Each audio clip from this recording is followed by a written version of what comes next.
The sound hit the speakers before anyone understood what it was. A single ping, sharp electronic amplified through the entire sanctuary, through the same speakers that had carried Pastor Elijah Tanner's voice every Sunday morning for 30 years. The same speakers that had carried choir anthems and altar calls, and my own husband's baritone leading the deacons in responsive reading. That ping bounced off the high ceiling of Greater Mount Zion Baptist Church and landed in the middle of a sentence, right in the middle of a sentence. And Pastor Elijah stopped speaking. Just stopped. The air changed. I felt it before I understood it. That shift in pressure a room full of people makes when every individual breath catches at the same moment. 217 people in those pews. I know that number exactly because I had counted and folded the programs myself that morning at 6:15 at my kitchen table while the coffee percolated. And my husband Jerome stood at the bathroom mirror knotting his tie. He had asked me which tie to wear. I had told him the burgundy one. The detail comes back to me now. I had helped him choose what to wear the morning his life came apart in public. I was seated beside Jerome in the congregation pew, right where I had sat beside him every Sunday for 31 years. When the phone on the pulpit podium lit up blue-white visible from the third row, the morning light was coming through the east windows, the way it always does in the late months of the year, falling in long, pale bars across the wooden pews. I remember thinking, before the ping, that the sanctuary looked particularly beautiful that morning. I remember thinking that it stays with me now as one of those small, ordinary thoughts that the mind holds on to when everything around it changes at once. Pastor Elijah's eyes dropped to it, just for a second. Then they lifted, slowly, with the careful movement of a man who has just understood something terrible. And they found my husband's face. One woman in the back left section said, "Jesus." One word, one woman, and then silence so complete it had weight. A small boy 3 pews ahead of us let his bulletin slip from his fingers. It drifted to the floor and no one reached for it. My hands went cold. Not my heart first, not my eyes, my hands. The hands I had used for 32 years in operating rooms and in this very church. Folding programs, setting up bereavement meals, holding the hands of women who were losing everything, cold, still in my lap. I turned and looked at Jerome. He was watching the podium, watching that phone screen, and his expression was not confusion. It was not innocent, startled awake. It was calculation, rapid, practiced, invisible to anyone who didn't know his face the way I knew it. After 31 years of marriage, after 3 children born and raised, after 1,000 quiet arguments resolved in the dark. He was calculating how bad this was going to be. What he had not calculated, what neither of us had thought of yet, was the small red light on the tripod at the back of the sanctuary. Still glowing, still recording. The media ministry team had set up a live stream that morning, so my friends and former nursing colleagues in 5 different states could watch my retirement celebration. They were still watching, every single one of them. The live stream was still running. Let me tell you who I am before I tell you what happened next. I am a woman who has not missed a Sunday service at Greater Mount Zion Baptist Church in 32 years. Not for illness, not for weather, not for the graduations and birthday parties and inconveniences that pry other people from their pews. I was there 3 Sundays, after each of my 3 children was born. I was there the Sunday after my mother passed, because she herself had taught me that you bring your grief to the sanctuary, not your excuses. I am a retired registered nurse, 34 years in oncology and surgical recovery at Mercy General Hospital. I have held the hands of people taking their last breaths. I have stood in hospital hallways at 2 a.m. and delivered news that could not be softened. No matter how carefully you chose the words, I am not a woman who flinches. I am not a woman who falls apart in public. My patients called it calm. My colleagues called it composure. My oldest daughter, Renata, calls it my armor. She's not entirely wrong. Jerome Whitfield, my husband of 31 years, was a deacon at Greater Mount Zion for 18 years. He served on the trustee board. He organized the men's prayer breakfast every third Saturday. He was the kind of man other men brought their sons to meet, the kind that younger couples watched to understand what a long marriage could look like. Newly married men would come to him for advice. He would sit with them in the fellowship hall after service, arms folded, steady voice telling them what it takes to build something that lasts. He said all the right things. He said them with such ease that I had no reason to believe he didn't mean every word. He was admired. He was trusted. He was, in the particular way of men who learn to move through a church community with authority, protected. He was also, I now understand, strategic. Not in a cold and calculated way that I could have spotted early on, strategic in the way of someone who had simply learned over many years that the more visible your goodness, the more invisible your private life becomes. Every third Saturday prayer breakfast was not just service, it was cover.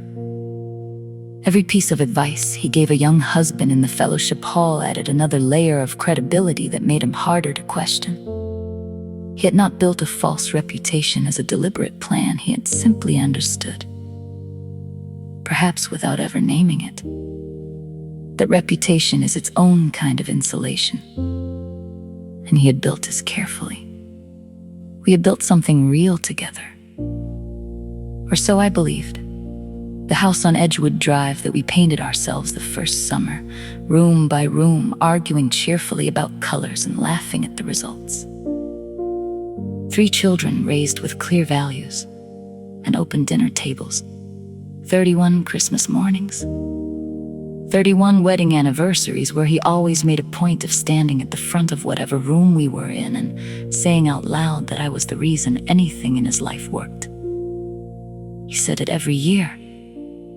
I believed it every year. I'd put my name beside his on every piece of paper that mattered: mortgage, car, insurance, emergency contact. I had built my life around the assumption that we were telling each other the truth.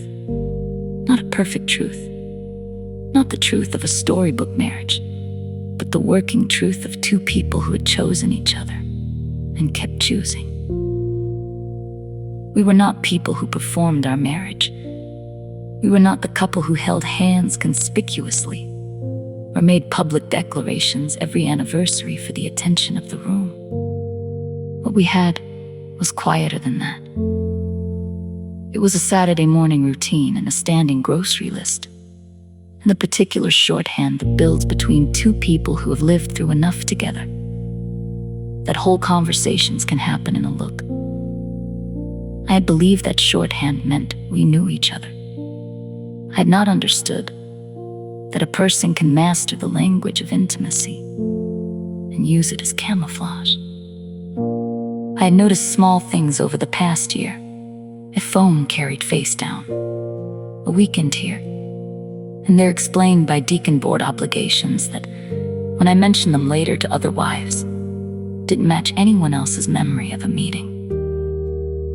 A slight distance in conversations that I had told myself was tiredness or work, or the ordinary weight of a long marriage in its later years. An explanation, given just a beat too quickly for a question I hadn't asked yet. I'd filed those things away the way you file away a sound in the night that you decide was probably nothing, because the alternative, that it was something, was too large to examine in the middle of an ordinary week. I'd trusted what I could see, and what I could see was 31 years of a man who showed up.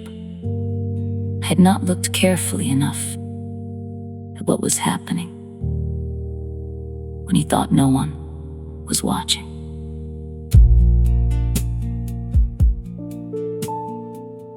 That Sunday was supposed to be a celebration. My retirement party. 34 years of nursing, and I had finally put in my papers. The church had planned a reception in the fellowship hall after morning service. My friend Claudette had baked a 3-layer red velvet cake, the kind I had mentioned loving in a conversation 3 years ago, that I had long forgotten, but she had held on to. The ushers had put up a banner in the fellowship hall. The women of the hospitality ministry had stayed late the night before, setting out tablecloths and centerpieces, and a framed photograph of me in my scrubs from my first year at Mercy General.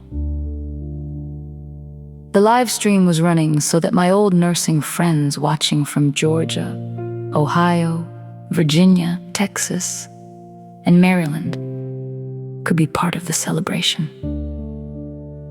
They were still watching. Pastor Elijah is a good man.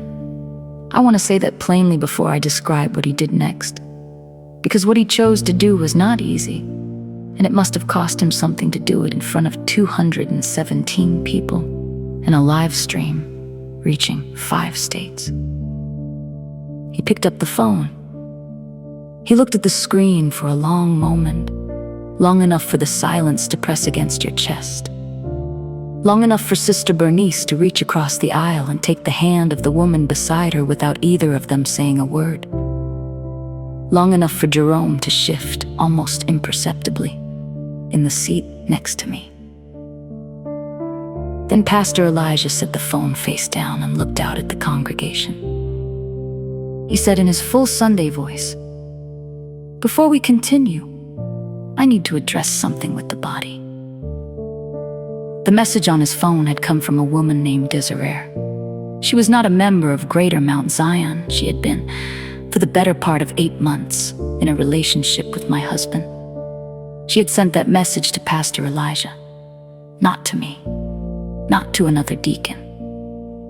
Because Jerome had told her we were already separated, and she had recently discovered that was not true. She had decided the pastor of his church was the appropriate person to correct the record. The message contained dates. It contained a photograph. It contained the kind of specific, practical detail that leaves no room for interpretation. Pastor Elijah did not read it aloud. He summarized it carefully, with the restraint of a man who has thought deeply about what it means to tell the truth, while protecting the dignity of everyone in the room, including people who have forfeited their right to that protection. He said, a matter of serious concern regarding a member of the church leadership had been brought to his attention. He said it would be addressed formally with the deacon board before the end of the week. He said his responsibility to the body required transparency, and that he asked for the congregation's prayers for all parties involved. Then he stepped away from the podium and looked directly at me, not at Jerome, at me. I was already sitting straight. My breathing was controlled. The same technique I had used in 34 years of difficult hospital rooms. Breathe from the diaphragm. Keep the face steady. Let the body carry what the mind cannot yet process. I gave Pastor Elijah a single nod. He nodded back. Jerome said my name, once quietly, in a voice I did not recognize as his Sunday voice or his home voice or any voice I could place. In 31 years, I turned to him and said, in a voice too quiet to be heard past our pew, "Not here. Not now." I faced forward. The live stream was still running. Later, I would learn that my friend Laverne, watching from Columbus, Ohio, had called my daughter Renata's cell phone during the service. That 3 women from my old nursing unit in Georgia had been watching together at one woman's kitchen table and had sat in complete silence when it happened. That my college friend Shirley, watching from Maryland, had typed into the live chat, "Lord, keep her." And the chat had filled 30, 40 messages, women who had never met each other, Women from 5 different states, all saying the same thing in different words. Keep her, hold her, she is not alone. I did not see those messages until that evening.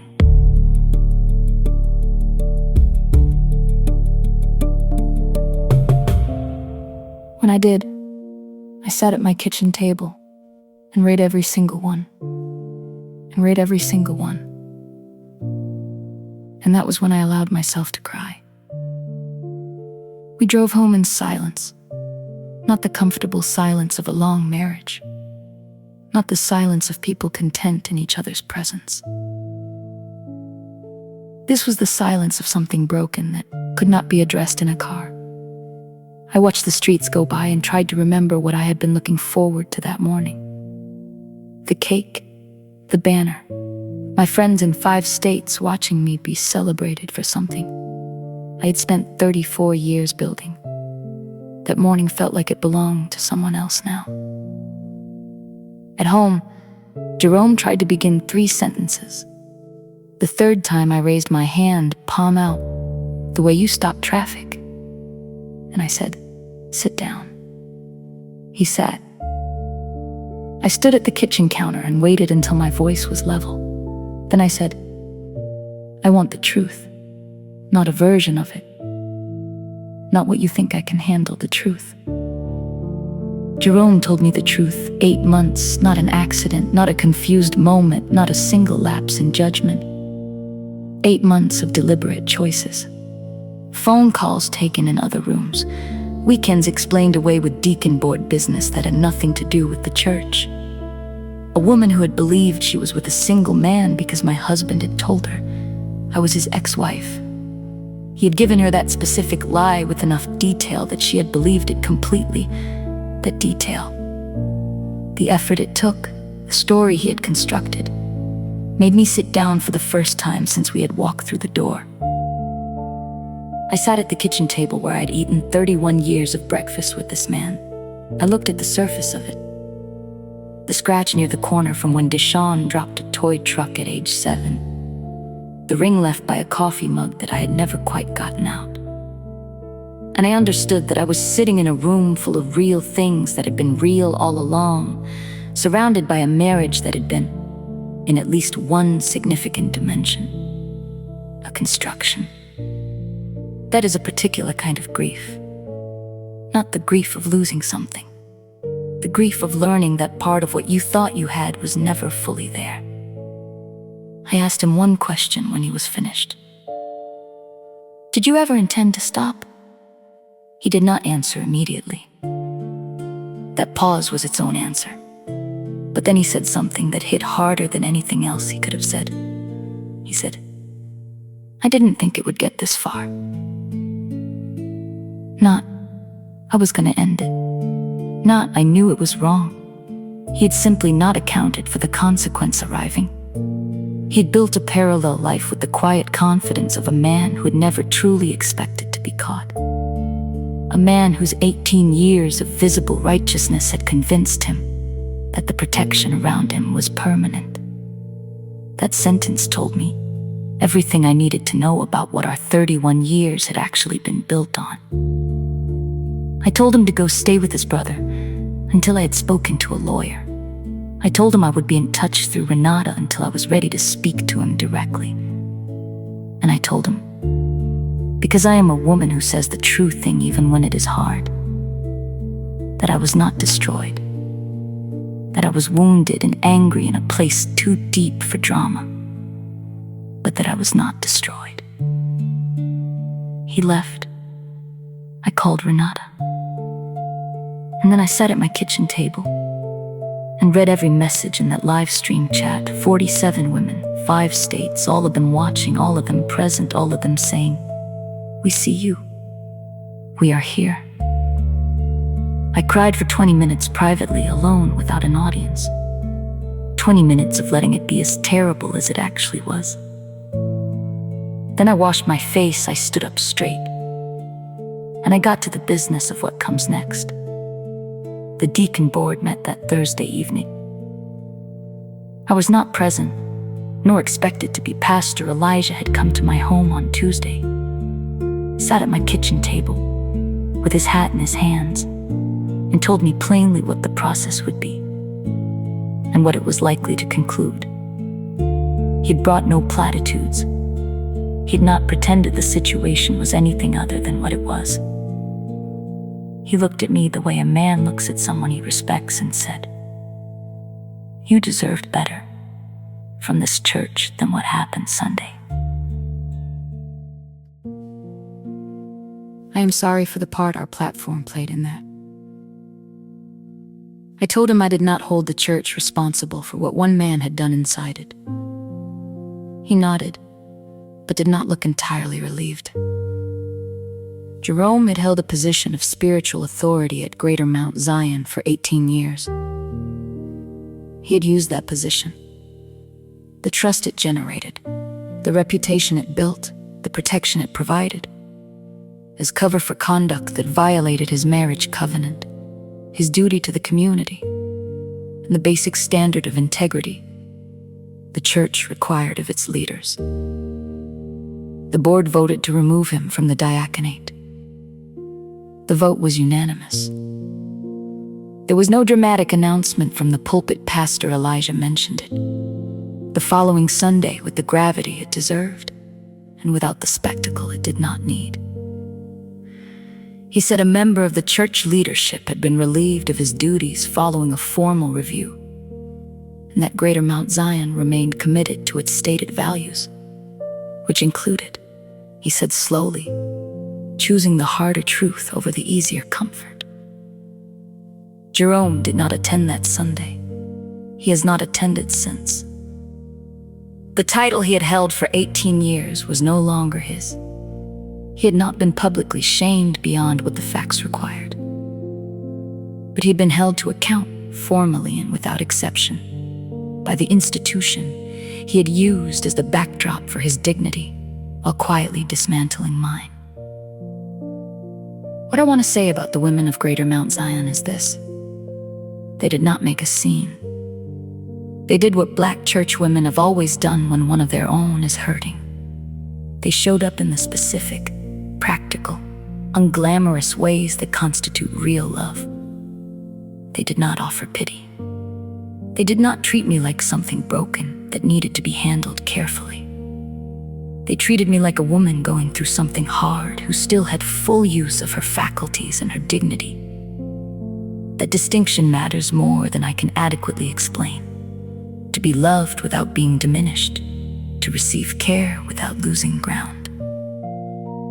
Sister Claudette Beaumont appeared at my front door the Tuesday after everything happened with 2 covered dishes, a loaf of bread she had made from scratch, and the expression of a woman who has decided her presence is more useful than her words. She did not ask questions.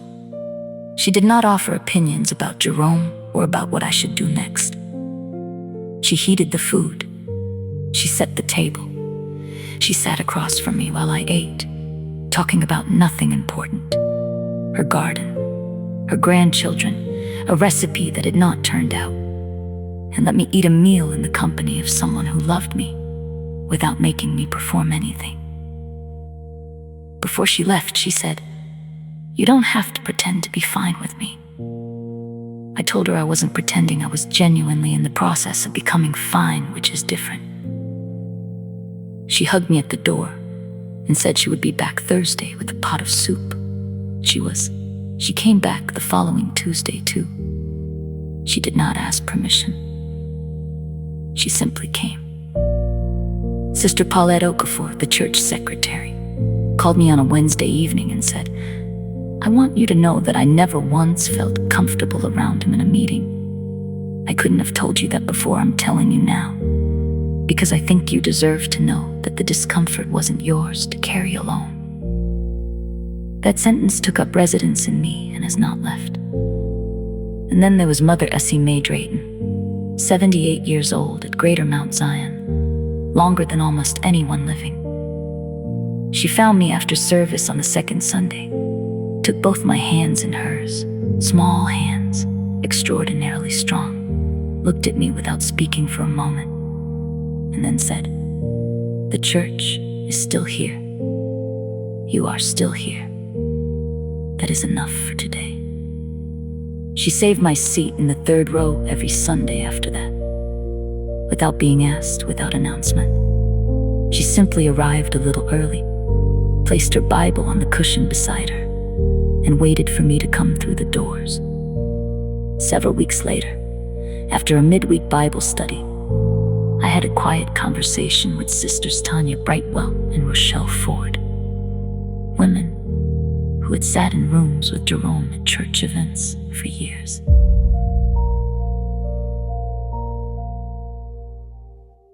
They told me, carefully, honestly, that there had been small things, comments that felt slightly off, a way he had of positioning himself in conversations with younger women that had made them uneasy without ever being anything they could name precisely. The kind of thing you file away because you cannot prove it, and because the institution's protection of the man makes your unease feel like a personal failure rather than an accurate observation. We didn't know what we were sensing, Tanya said, but we were sensing something. I told her I understood I had been sensing something myself for longer than I wanted to admit. The body knows before the mind is ready to agree. I had known something was wrong, I had just not known yet how to trust what I knew. That conversation with Tanya and Rochelle gave me something I had not expected. The understanding that I had not been foolish, I had been trusting. There is a difference, though the outcome can look the same from the outside. I trusted a man who had worked hard to be worthy of that trust in every visible way, while quietly making different choices where no one could see. That is not naivety. That is being deceived by someone who understood exactly what he was doing. My 3 children took turns coming home those first weeks Renata practically moved in. She slept in the guest room and made coffee every morning before I was out of bed and asked nothing of me except that I eat and rest. Deshawn flew down from Atlanta and fixed 3 things around the house that had needed fixing for months. The back porch step, the kitchen faucet, a light fixture in the hallway. And never said anything about his father he would regret. He did the work with his hands and let that be his answer to what had happened. Camille sat with me one evening, the 2 of us at the kitchen table long after it was dark, and said simply, "Mama, what do you need?" I told her I needed time. I needed the truth to finish settling. I needed to feel the real shape of my life now. Not the shape I had assumed, but the actual present shape, which no longer included Jerome standing beside me in it.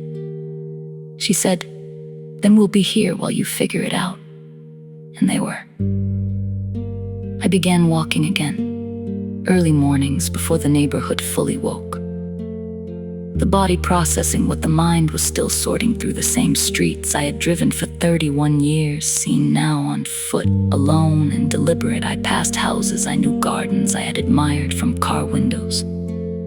The corner where Jerome and I had once stood in the rain waiting for a bus when our car broke down in 1998, laughing because there was nothing else to do. I walked past that corner and kept walking. Some mornings I walked without thinking. Some mornings the grief came up like something physical. Not crying, not anger, but a heaviness in the chest that I simply had to carry until it lifted. I did not rush it. I'd spent 34 years learning that some things cannot be hurried. Not healing, not the end of a difficult process, not the moment when a patient stops being afraid and starts being ready. Grief works on its own schedule.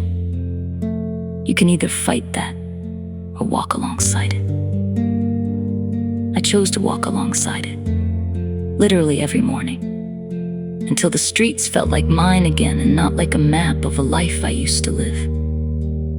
After 31 years of building a life around a version of us that turned out to be partial, the work of rebuilding was not fast, but it was real. And what I discovered slowly walking those morning streets was that I was still standing. That I had been standing all along, that the part of me Jerome had not been honest with was still intact, still whole, because it had never actually depended on him to hold it up. I had believed it did. That is the particular grief of a long marriage broken this way. You do not only mourn the person, you mourn the story. You have been telling yourself about who you were in relation to them.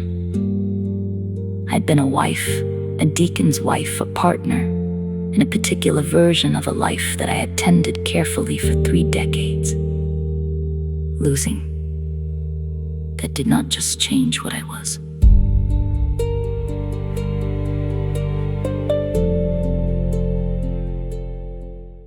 It required me to ask who I had been before it, and who I was underneath it, and whether those two things were enough to build forward from.